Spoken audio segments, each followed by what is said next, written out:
بالله من الشيطان الرجيم. بسم الله الرحمن الرحيم. يا أيها الذين آمنوا لا تكونوا كالذين آذوا موسى فبرأه الله مما قالوا وكان عند الله وجيها.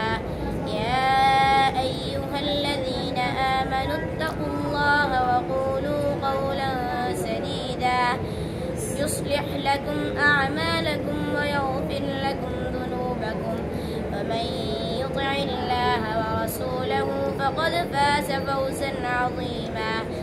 إنا عرضنا الأمانة على السماوات والأرض والجبال فأبين أن يحملنها وأشفقن منها وحملها الإنسان إنه كان ظلوما جهولا. ليعذب الله المنافقين والمنافقات والمشركين والمشركات ويتوب الله على المؤمنين والمؤمنات وكان الله غفورا رحيما.